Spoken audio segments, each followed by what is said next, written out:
This is People versus Pablo Forenza, 23T125. Mr. Forenza appears in custody. Mr. McCall is here for the people. Give me 1 second, I'm joining WebEx. I'm trying to. Mr. Forenza refused to stand before and enter. I can't stand. I'm shackled like a criminal over a traffic sign. What begins as a routine intro quickly reveals the real hook of the story. A defendant who promised to represent himself instead chose the classic sovereign move, refusing participation entirely. Walking out of a jury trial isn't some protest statement. It's a direct challenge to the authority of the court. The narrator makes it clear that the missing context doesn't matter, because one fact alone seals the outcome. A bench warrant never expires. Time doesn't erase responsibility. This part sets the tone perfectly by reminding viewers that accountability has patience, and the system will wait longer than your confidence does. The moment he walked out, the ending was already written. You're here on contempt. Are we having a contempt hearing, Your Honor? Well, I'm going to give you that opportunity. I'm going to advise you if you'd like it. Let me start by reading the relevant portions of the contempt rule, Mr. Forenza.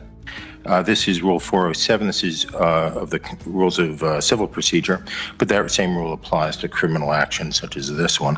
I'll read the relevant sections. Subsection A1, disorderly or disruptive behavior, a breach of the peace, boisterous conduct, or violent disturbance toward the court, or conduct that unreasonably interrupts the due course of judicial proceedings, behavior that obstructs the administration of justice, disobedience or resistance by any person to or interference with any lawful writ, process, or order of the court, or any other act or omission designated as contempt by the statutes of these rules.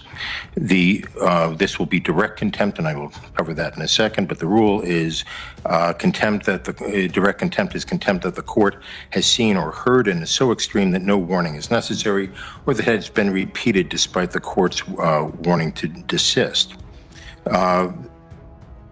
Subsection 4 defines punitive sanctions for contempt, which includes punishment by an unconditional fine, fixed sentence of imprisonment, or both, for a conduct that is found to be offensive to the authority and dignity of the court. Most notably is subsection B, as in boy, which says addresses direct contempt proceedings. When a direct contempt is committed, it may be punished summarily. In such case, an order shall be made on the record in writing reciting the facts constituting that contempt, including a description of the person's conduct, a finding that the conduct was so extreme as that no warning was necessary, or the person's conduct was repeated after the court's warning to desist, and a finding that the conduct is offensive to the authority and dignity of the court. Prior to the imposition of sanctions, the person shall have the right to make a statement of mitigation. Mr. Forenza, I'm going to offer you that opportunity in a little bit. I make a specific finding that all conduct that I'm referencing occurred in my presence and therefore is direct contempt. Very specifically, let me make some reference. Mr. Forenza has been disrespectful to the court, to opposing counsel, and even to my clerks throughout the proceeding. He has filed spurious documents. He's made nonsensical arguments. He's been argumentative with the court. But I was willing to let all of that go so we could try the matter. On the day of trial, which I believe was November 24th, Mr. Forenza appeared on time, but stayed in the gallery along with who I believe is his wife. I repeatedly, at least 3 times, but perhaps 4 or 5, told him to approach the court, to cross the bar and sit at table so we could address the trial. Mr. Forenza failed to do so in my direct presence. The first visual says everything: shackles, custody, and a defendant already framing himself as a victim. Complaining about being treated like a criminal while literally appearing in custody is a contradiction that never lands the way people think it will. The judge wastes no time clarifying the core issue. This isn't about a traffic ticket anymore. That moment matters. Courts are transactional systems, not debate clubs. Once contempt enters the picture, the original charge becomes background noise. This part shows how quickly the narrative shifts when actions replace words, and how fast courtroom sympathy evaporates when someone refuses basic cooperation. November 24th, other than a few pleadings that I'm guessing were filed that day or the day before. I've had no interaction with this case since November 24th. I make a finding that Mr. Forenza was under an order to perform, that is to come to the table. He refused to perform in accordance with that order, and even though he had the ability to perform, obviously he was mobile, he was able to make it into the courtroom and then, of course, make it out. He was repeatedly warned, and I note that. I gave him multiple opportunities to approach, and he disregarded all of them. I make a specific finding that I find Mr. Forenza's conduct to be offensive to the authority and dignity of the court. I make a specific finding that he engaged in misbehavior that rises to the level of obstruction of justice. The behavior happened in my presence. The conduct was intentional and willful, and these actions seriously affronted and disrupted the administration of justice. In that regard, I will note that I went and met with the 30 or so jurors who had appeared for the trial, that Mr. Forenza simply blew off. I had to explain why that happened, and I had to waste all of their time. I also wasted the time of the witnesses. Mr. Forenza, I didn't waste anybody. Mr. Forenza also wasted the time not only of the jurors, but of the witnesses, counsel, the court, and everyone else. The court finds him in direct contempt. I made a similar record on the morning of trial, but Mr. Forenza had bolted from the courtroom, and therefore I find he was not advised at that time, so at least not in any significant way, and I hereby advise him. I am considering a jail term for the contempt unrelated to the underlying charges, Mr. Forenza. I'm going to offer you some opportunities of how you want to proceed. First, if you wish, you can make the statement of mitigation right now, if you wish to. If you do not wish to, if you wish to consult with counsel, I will give you time to hire your own counsel, but you will remain in custody during the interim. I would even be open to the appointment of counsel if you believe you are indigent. In fact, I would appoint counsel if you were indigent. How would you like to proceed? And if you'd like a few moments to think about that, I'm fine with that. Is that the only option, is how I like to proceed, or can I make a statement? Right, so I'm offering you option one and options 2 and 2A. 2A and 2B. Option 1 is you can make your statement of mitigation right now, right? And without counsel, the only person in the room other than court staff and the deputy is Mr. McCall. We are live streaming.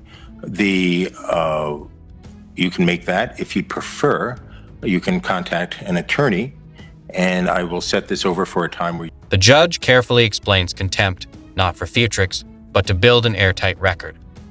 Direct contempt isn't abstract or philosophical, it's behavior the court personally witnesses. That distinction matters because it removes debate from the equation. When conduct is observed directly, the court doesn't need speculation, testimony, or interpretation. This section dismantles the common misconception that contempt requires chaos or violence. Sometimes it's simply refusal.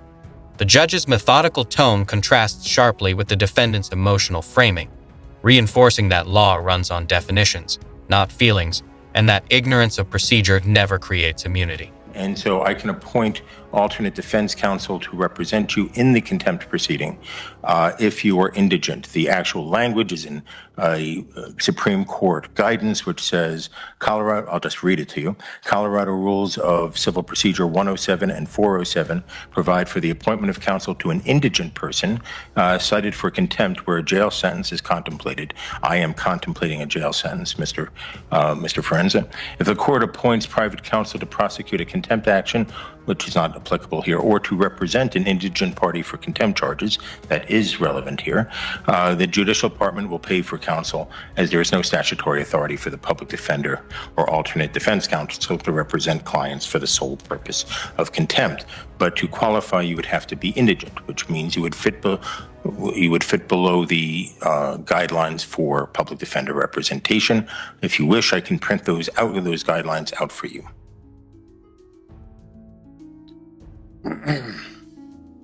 Don't want to be represented.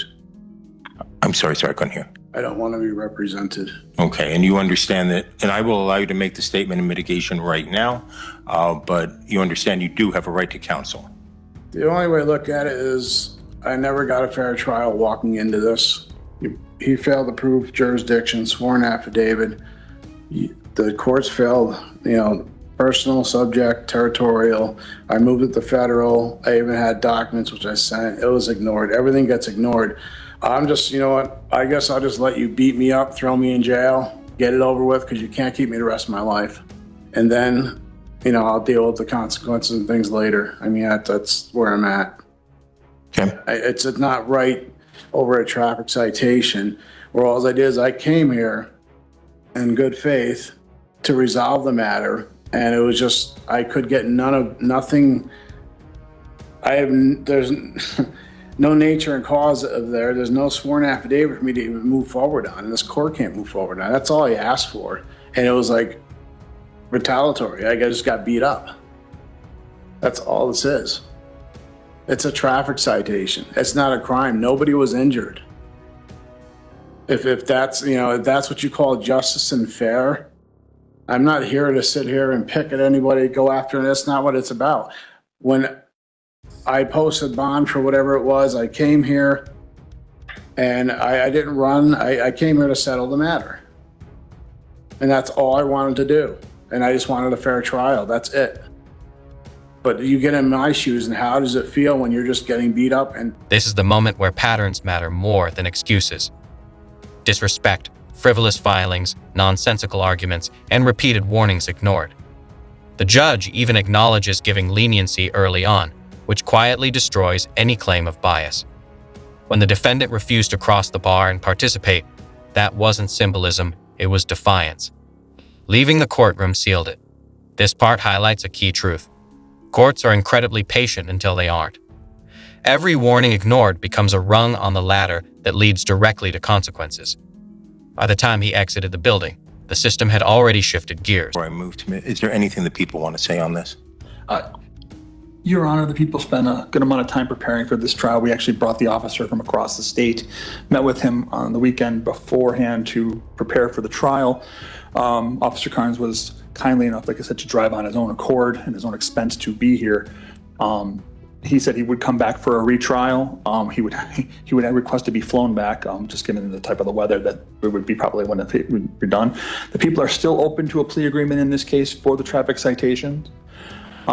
We understand Mr. Forenza's stance as a sovereign citizen of what law he feels applies, but Your Honor, we believe that the traffic laws of Colorado apply in this case. We are more than willing to negotiate a plea agreement to this day, but at this point, Your Honor, that's where the people are, Your Honor. We didn't anticipate any jail in this case. We didn't anticipate anything but to paying the penalties for speeding 25 to 39 over on the Riverside Parkway back in 2023, and the failure license. Your Honor, the speeding ticket, I would even reduce it to 20 to 24 over to keep it in as a traffic infraction. On the contempt. On the contempt, Your Honor. Your Honor, it's been an interesting case for me. I've never had a case that have gone this long with kind of like, the lack of being able to move forward. I've never been personally federally attempted to be sued in any case based upon a fee schedule. I find it interesting that Mr. Forenza believes that contract law applies in this case, but only one way, his contract law. The issue here, Your Honor, on contempt, the people expended a lot of time on this case for a very minor case. I do not like putting someone in jail in this situation. I just don't know if Mr. Forenza will ever show up to a trial again in this case, or any case. He's done, a day or so in jail. I'm not, anything else you want to say? No, Your Honor. The people are, that's all the people are going to say. Mr. Friends, I meant to ask Mr. McCall to make that statement before your statement. I forgot. If you'd like to make a statement to address anything he said, I'm happy to hear more. yes, I mean, I'm just objecting. I did, like I said, I came in good faith to settle the matter. The judge doesn't just talk about disrespect. He talks about wasted people, jurors who rearranged their lives, witnesses who showed up ready, officers who traveled, Courts don't operate in a vacuum, they run on human time. This section reframes contempt not as an insult to authority, but as theft of collective effort. That's why judges take it personally. Not because of ego, but because the system depends on participation. When someone treats the process like a joke, everyone else pays for it. This is where ideology crashes into reality I hard. came here to put the court on notice, let them know I was in federal jurisdiction. That's what I did. And I stood my ground for that. I have rights, and it's not about my contract. That's not what it is. And him for saying it's contract, and that makes it a commercial matter. So I'm here to settle the matter. Set off and discharge. And as a secured party creditor, I have a right to do that. An attorney, in fact, representing the estate. So I would like to do that. Let's settle the matter. Let's just wash I'll this. give you an opportunity to resolve the matter, but we're talking about the contempt right now. I view the contempt as your direct and unequivocal disregard of the court's order. What would you like to say in mitigation of that? Your Honor, it's not. Like I said before, it has nothing to do with that. I wanted to settle the matter, and I feel like I'm running in circles, nowhere to turn, but who do I have to turn to? I'm trying to get this resolved, coming into court and hoping in good faith that you do the right thing, and it just didn't seem like it was going that way. I've never gotten any response to anything I've ever submitted, and that's what makes it hard. So how do you react to that? What do you do? Me, my situation, I'm scared. Okay, well, I have, torture cuffs and sitting here over a traffic. Instead of immediately punishing, the judge slows everything down and offers options. Speak now. Hire counsel. Get counsel appointed. Every off-ramp is clearly marked. This destroys the narrative that the defendant was cornered or silenced. The law bends over backwards to preserve fairness, even for people who reject it. The explanation of indigence isn't condescending, it's procedural. This part shows the difference between power and restraint. The judge doesn't need to rush. The court already has jurisdiction, leverage, and time. The defendant has none of those. Finds the underlying offense can be resolved. As Mr. McCall points out, these cases are frequently resolved on the first appearance for a fine and be done. I find that Mr. Forenza, I don't know about negotiations. That's not my area. But I find he has not litigated this in good faith. I find that he absolutely and unequivocally disregarded a repeated order of the court to come to the table on the morning of his trial. The remedy Mr. Forenza had would be to have the people try to prove their case beyond a reasonable doubt. He absolutely positively refused the court's order, despite repeated statements. It follows up a long history of disrespect from Mr. Forenza towards the court, and more specifically, the entire judicial system. I find there to be no good faith by Mr. Forenza. I am not addressing the underlying case. I do note that there's a new speedy trial date in that case. That new speedy trial date is July 8th, 2026. I thought about rescheduling the trial today, but I'm not going to do that. I'll do that at Mr. Forenza's next appearance. As to the contempt itself, and this is only as to the contempt, I note the difficulty. My plan was coming in to give 30 days jail, given Mr. Forenza's statement of indicating of the difficulty this has caused him. I'll reduce that a little bit, but not much. This case, I hereby sentence Mr. For direct contempt. I sentence Mr. Forenza to 25 days in jail. Furthermore, I set this matter for hearing on my next in custody docket I'll put him, though it's going to be a busy day, it doesn't make a lot of difference. Today's the 8th. Yeah, I want to set him in the next round. I'll set him on the Friday, January 23rd, 1 o'clock in the afternoon. Jurisdiction arguments, affidavits, federal claims, good faith declarations. None of it connects to the issue on the table. Contempt doesn't care why you walked out, only that you did. This is a common collapse point for sovereign arguments. They aim at the wrong target. The court isn't debating law theory here, it's addressing behavior. Feelings of unfairness don't override procedure. Appeals exist for a reason. Walking out eliminates them. This part perfectly captures how talking more doesn't always mean saying something relevant, and how courts tune out noise once the core violation is clear. The issue will be when I see you next time on the 23rd, all right, is whether I should release you in custody on bond after the contempt sentence is over. There is a presumption that that you get a personal recognizance bond on a case like this for the underlying case, but that is overcome. And let me read you the language, because this is what you will have to address. I would recommend that you consider counsel. I have recommended that before. You have disregarded me, and that is in so many other things. The specific provision that is of concern to me, again, there's a presumptive personal recognizance bond. The arrested person has no ties to the jurisdiction of the court, reasonably sufficient to assure his or her appearance, and there's a substantial likelihood that he or she will fail to appear for trial if released upon his own personal recognizance.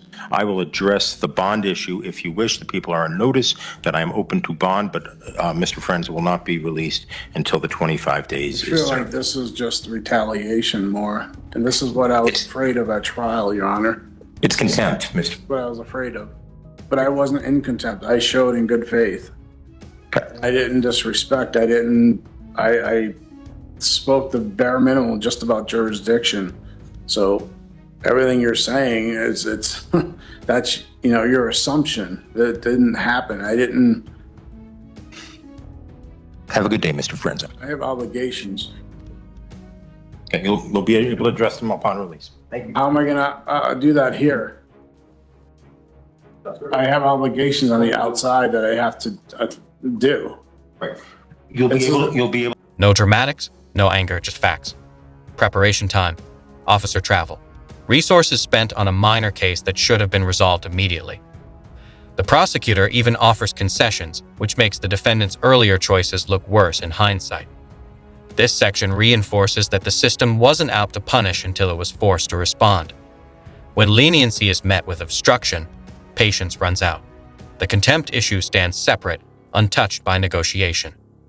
This moment shows how restraint from one side often amplifies responsibility on the other.